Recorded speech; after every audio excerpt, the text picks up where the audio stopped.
when he scored that try at the end, I turned around here to look at the Broncos and they were just scattered. They were absolutely scattered. They were just so distant from each other, so far inside their own heads. It's like they're playing on eggshells for me. Like, I just, you know what?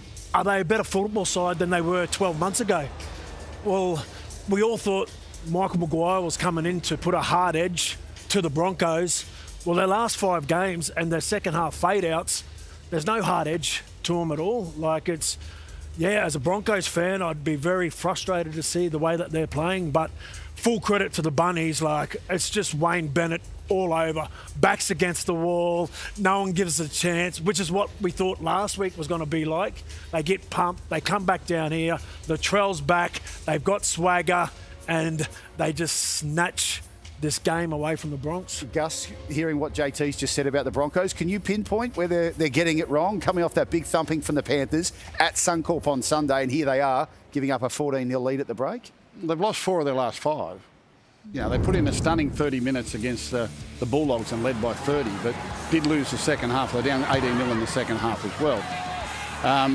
We said this week that despite all the hype and some of the good performances they've put in, after 9 rounds, they were 5 wins, 4 losses, and their for and against, you know, eerily was exactly the same as it was last year. This is the exact same position they were in last year. And we know what happened last year.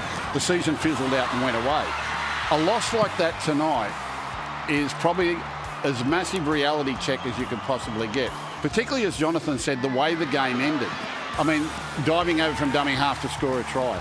South Sydney backs against the wall with efforts.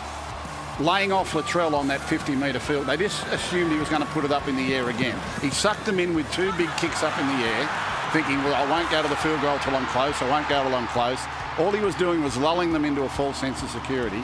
Then I haven't seen the field goal on replay yet. I think it's 49, is it 49 and a bit metres? It was just, there it is. Exactly 49 metres. And never ever looked like missing. If the posts were 3 inches wide, it goes through. As soon as it come off his boot, he's just turned around and started walking backwards. Watch this. This happens in under 7s. This is where the Broncos' heads are at. Look at him. Look at him. As you said, Gus played dead. Look, just played dead. Played cat and mouse. It's a huge worry for the Broncos. That reaction, what JT was speaking about, the way they're falling out of games. They went into halftime not only 14-0, but they were starting to play a little bit of footy. Their offload game, they were turning up. They've got Payne Haas and Paddy Carrigan to run off.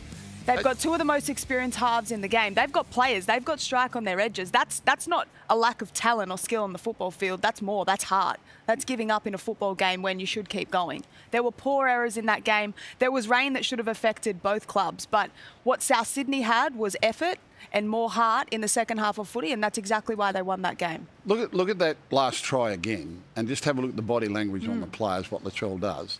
This is like someone walking up in the main street of Sydney, pulling your pants down in public, and you do nothing about it. You stand there with your pants around your ankles and think what happened there. Look at this. Look at it. They're all standing around. Try, and they're still all standing around. They're all just... Someone's pulled their pants down in public, and they can't pull them up. We could get a high shot of that when Latrell scores and just where the Broncos' heads are at. Yep. Like, I'm worried for them because they are in a lot of bother.